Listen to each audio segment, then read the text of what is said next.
Darling in the Franxx is a show. I don't dislike it. It has its fair share of problems, sure, but I don't think it's nearly as bad as other people seem to think it is. But I get it though, the end really left a lot to be desired.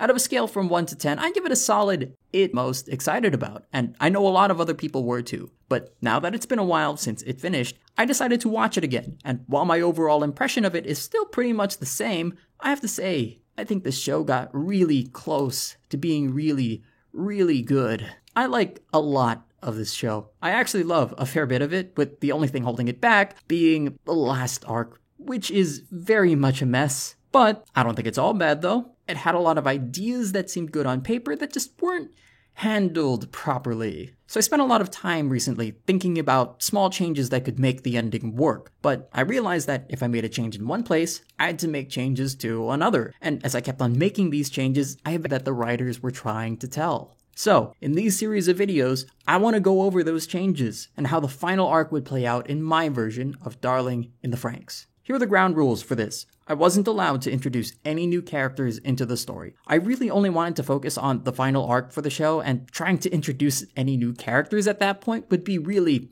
stupid, so I didn't bother. And I also tried to keep the same spirit of the ending, the same types of story beats and overall feel. As messy as it is, I think there were a lot of things inherent to this arc that were good, so I wanted to keep as much of that as I could. 2 little disclaimers though. 1, I am by no means a writer. I definitely don't think I'm better than the people who actually wrote this show. They have to worry about things like studio mandates and deadlines than it is anything else. And 2, you may like the original ending, and if you do, that comes with the show myself.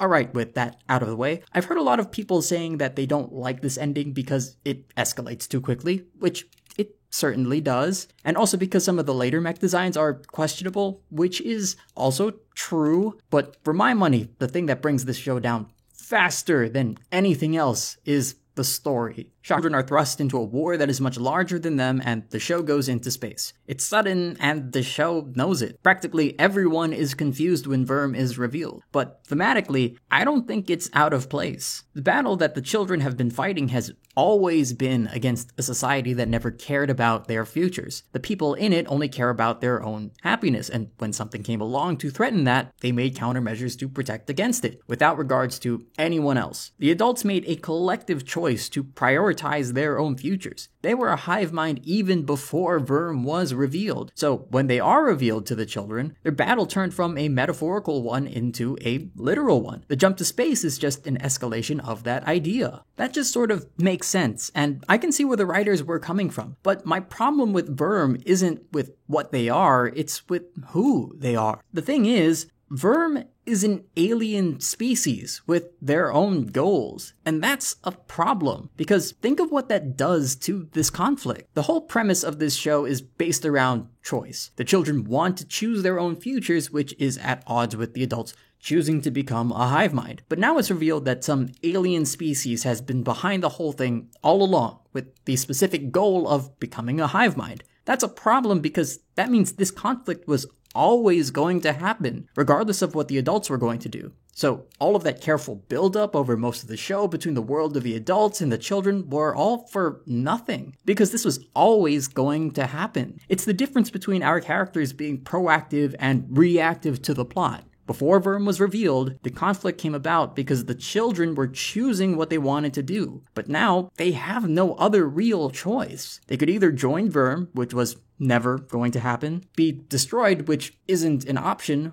or fight back. What's even worse is that this wasn't even Verm's primary goal. They came back to Earth to destroy what was left of the Klaxosapiens. The only reason this conflict exists is because humans just happen to live on the same planet. This fight was never about humans, they were an afterthought. So everything we've done in the story up until now doesn't mean anything, because in the grand scheme of things, they're irrelevant for the final fight. And that, I think, is the biggest problem with this ending. By choosing to present Verm VRM in this way, it makes a lot of what happened feel pointless. A lot of people felt disconnected from the show during this arc, and I think this is the main reason why. You can point to the scale or the mech designs as being huge problems, and don't get me wrong, I definitely think they are, but I think audiences are a lot more forgiving if the story behind it is strong enough. By revealing Verm as an alien species bent on assimilating others into its hive mind, it really compromises on the intimate feel of the show. So my goal was to get rid of them. I actually had two goals in mind. I'll get to the other one later, but my primary goal was to get rid of Verm when rewriting this arc, which begs the question, who would replace them? The answer should be obvious. It's Papa. The show already had a good villain in APE, so why the writers would go out of their way to create this entirely new entity that we've never heard of before is beyond me. And this is where I ran into my main problems when trying to rethink this arc. By changing who the main villain is, I had to make changes to the opposing side as well, so that the conflict made sense and still fit within the themes of the show. And after thinking about it for a while, I think I came up with something that made good on both. So, here are my changes. I only made them to the last 6 episodes because I mainly wanted to focus on the last arc, and I think everything before that point is pretty good as it is, so I didn't want to touch it. I'll be going over these episode by episode, going through how these things would play out, and why I think these changes work for the better. My changes start in episode 19, Inhumanity, the flashback episode. If you need a little recap, here's some of the major events that take place just before this episode. The battle for the Grand Crevasse has just finished, and the children of Plantation 13 have been left alone for some time. Despite Nana and Hachi's concerns, Dr. Franks is adamant on leaving the children alone. Kokoro and Mitsuru get closer and do the dirty. Eventually, Hachi makes contact with Ichigo, telling her that they will be leaving the Mistletoe soon. But before they go, the squad throws a wedding for Kokoro and Mitsuru, which is crashed by APE, who take the couple and wipe their memories of each other. Okay, so that's what's going on so far. All of my changes in this episode are in the actual flashbacks themselves. So, Frank's confronting APE about why he wasn't consulted before they wiped Kokoro and Mitsuru's memories at the start of the episode is still the same. My main goal was to set up the world in a different way. In order for things to line up the way I'd like in the end, I need to change some of the world building. So in the original episode, there are 3 main flashbacks that take place. In my version, that structure is still largely the same. I'll be going over what happens in each one individually. The first flashback starts with a young Werner Franks, standing at the grave of Karina Milsa with a young girl. He tells the girl that it's time to say goodbye to Mama, or else they'll be late for the ceremony. The girl lays a flower on the grave, and they both walk away together, holding hands. We jump to a gathering place filled with children dressed in parasite uniforms and adults. Children are being gathered on a stage, kind of like a graduation. Papa sits at the center of it, watching over everything. Franks and the girl enter the crowd. He tells her that she'll need to sit with the rest of the children, but she grabs onto his hand tightly, visibly distressed. She tells him that she doesn't want to leave Papa behind. Franks tells her that, starting today, she'll have a new Papa, and that she can't stay with him anymore, which doesn't comfort her. He kneels down and tells her to have faith in her new Papa, and that he'll find a place for her. He grabs onto her and says that no matter what happens, he's sure that she'll bloom into something beautiful. The ceremony starts and Papa speaks, welcoming everyone to this year's indoctrination ceremony, and how he will take in these children and forge them into tools that will strengthen the foundations that society is built upon. Okay, let's step back for a bit, because this is a real departure from the original episode. One of my problems was that APE's rise to power seems really sudden. I mean, I get that it was supposed to happen over years, but still, it's kind of weird that absolutely no one was concerned that a totalitarian government was coming into power to take over the world. That and the specifics of how they got into power are kind of weak. There's a real problem with trying to connect the world of Darling in the Franxx to our own. You have to suspend your disbelief quite a bit to buy into it, more than I think most people are reasonably willing to do. So I decided not to bother with any of that, and instead I had the flashback start with Papa, and it gives me the opportunity to introduce another idea. In this world, every year Papa and APE take in children around the age of 7, I'd say, and raise them, finding specific roles for them in society. That's what this indoctrination ceremony thing is. Think of it kind of like sending a kid to a boarding school, and I used Franks' daughter to introduce us to that idea. I know I said earlier that I wouldn't introduce any new characters into the show, but think of this more as an equivalent exchange. Karina Milsa is already dead in this version, and she never really did anything in the original, so instead of throwing throwing her in for no reason, I replaced her. I really wanted to highlight the role that children play in this society and how they're viewed. I think it's kind of weird that the adults in the original are just sort of okay with sending kids off to die fighting robot dinosaurs. It's hard to believe that people today would eventually be alright with that, so I plant the seed of that idea here, in a sort of middle ground. And since we saw that the world was once like ours at some point earlier in the show, we're left to draw our own conclusions on how APE came to power. Of course, I have my own ideas for how that happened, but that really isn't relevant to the story as a whole, so I'm not gonna put it in, which I think is much better world building than trying to push something that doesn't. Franks watches from the crowd and spots his daughter, who waves at him. He starts to wave back, but is approached by a man who tells him that he's needed. At a meeting with Papa, Franks talks about his current projects, which he says are going well. I haven't really decided what those projects are, although I'm thinking something in the realm of bionics and cloning, but the main thing is that when he describes the trials, he casually mentions that the people he's testing them on undergo extreme pain or die, emphasizing the idea that Franks is inhumane, just like encroaching on his lab, which may hinder his research. Papa tells him that the progress that he's made is tremendous, and his concerns are understandable, but that's not why he was called here. He hands Franks of research, and in it, the elixir of life. I've been able to perfect the formula to grant him to be too unstable. If not administered properly, the subjects will die. That's why we need you. You are a foremost scientist on bionics and human interfacing. If there's anyone out there who can design this, it's you. Papa reaches out. Will you help humanity take its next steps, Doctor? Franks reads through the papers, carefully analyzing each page. It may take some time. This is far more complex than any mechanism I've designed before. There will be a lot of trials, and I hope you're aware that many people will die before I get this right. You'll have all the subjects you'll need to aid in your work. Franks smiles. I'm interested in seeing what the pinnacle of humanity looks like. He shakes Papa's hand, and the first flashback ends. Here's the big takeaway from this flashback, aside from setting up a different history. The procedure for immortality has two parts in my version. The serum that gets injected into people, and the mechanism that delivers it. Papa is the one to discover the serum, while Franks designed the mechanism. For my version, I wanted Papa and APE to have more of a hand in creating immortality. They're scientists in the original, but they don't do very much science stuff outside of discovering magma energy, so I wanted to pay a bit more lip service to that. And why this change is important will become more clear later on. This is where we would cut to the events in the present, mainly that for major flashback, there's a montage. Through narration from Franks, we find out that he was able to design the machine needed for APE's immortality serum. The side effects of that are still the same. The wealth gap increases. People have Franks' machine installed in their homes because the treatment for immortality requires regular injections in my version. Around 10 years pass, desertification increases around major cities, and that's when the first Klaxosaur attack happens. The next flashback picks up sometime after the first couple of ones. An older Franks is meeting with Papa, who appears on a screen, and tells him that he's putting Franks in charge of the anti-Klaxosaur efforts, while the rest of APE works to move the population into plantations. Franks voices his concern about people's unwillingness to do so, but Papa risks their happiness. Franks shrugs. Papa tells him that his primary concern should be with how to effectively counter the Klaxosaur attacks. He also left a present for Franks in his lab, one that he's sure that he'll find very interesting. The screen goes black, and Franks leaves. We cut to Franks in his lab examining part of a Klaxosaur surrounded by assistants. He's completely enamored by it. He tells his assistants that it's beautiful and that he's never seen anything like it before. Someone asks him how.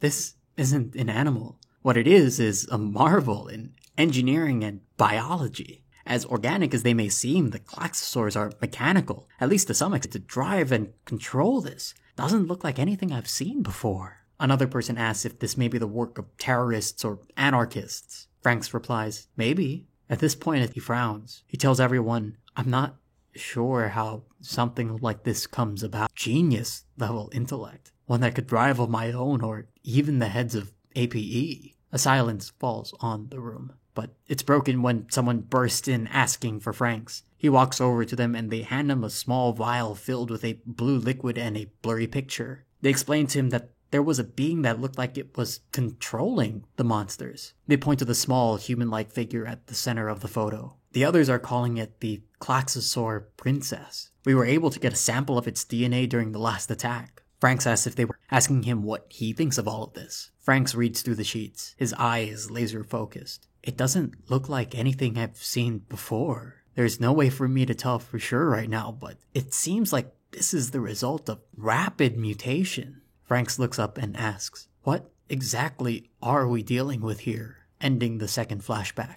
So in this flashback, I'm playing around with the timeline a bit. In my version, Franks gets the Klaxosaur princess's DNA before meeting her, and isn't the one to collect it. And that's the main thing I want to highlight. I'll be playing around a lot more with the timeline though, but at this point we would cut to the events to return Kokoro and Mitsuru's memories to them. Then we get another montage just before the final flashback. In it, we have Franks narrate again, and we'd see the test to create the Franks based off of the Klaxosaurs, many piloting, and that they have to be fertile, with children producing the best results. We also see him attempting to create that happens on a transport craft of some sort. Franks, who is visibly older, talks with another person on the ship. The person looks at a clipboard and tells Franks that he's really outdone himself this time with these new designs. Franks remarks that even though they might be good, they're only just designs, and that it'll be a while before they actually have working models. The other person asks how the newest subjects are coming along. Franks responds his first subject. He takes out another folder and hands it to them. It's had unwanted interactions with another subject, which might prove to be detrimental in the long run.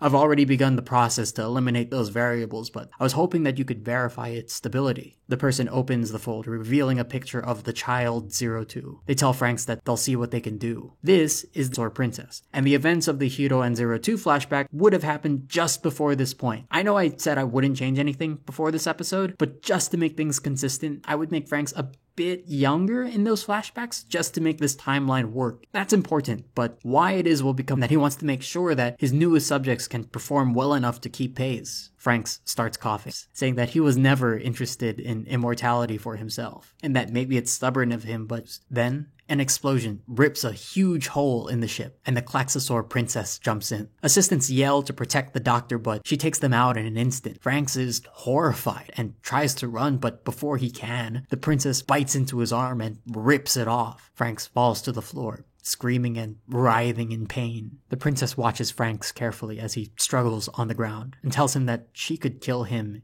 in an instant, but he's more valuable alive. Franks turns to face her. She tells him to send Papa a message. "Cease should you continue, and I will do everything in my power to bring this all to an end." Franks questions her, asking who she is or where she came from, but the princess pays no attention. She turns to leave, but before she does, Franks yells back in anger, "Why? Why go so far to stop us? Why steal away the future that we've been working for?" We see her respond, but we don't hear her words. Frank's expression turning from furious to mortified. We hear him recount in narration that this was the day that his world changed. I learned the truth about the Klaxosaurs, the princess, and the world that I helped create. In an asymmetry with the beginning of the episode, we cut to Franks in the council room, missing an arm. He demands to know why he was never told the truth. Papa tells him that even if he was told, progress requires sacrifice. Have you forgotten everything that we've done to make our inconvenience in our plans? We cut to the present, where the squad confronts Papa and asks for the memories to be returned, but he refuses. This is still all the same from the original, but this time, the episode ends in the flashback with Franks at a table with the files for each of the children in Plantation 13. So that's my version of this episode. The world is different since I don't explain how or why exactly APE is in power, but again, that's not that important for this story. The main things to take away from my changes going forward are that Franks and Papa are both responsible for immortality, which in my version requires regular injections, and Franks creates 02 before meeting the Klaxosaur princess. I know it doesn't seem like it now, but trust me, these changes are all in service of the ending I have in mind. But now, I think we have a stronger setup for the following episodes. We have the children going up against APE, which is still all the same, but now we have more tension with the addition of a rogue player in Franks. With this new setup, we know for sure that he has a reason for going up against Papa, although we don't know to what extent. We still don't know what his reasoning is or what he learned in his encounter with the Klaxosaur princess. But I want to leave what happens next a surprise, so I'll save more of my explanations for all of this in part 2.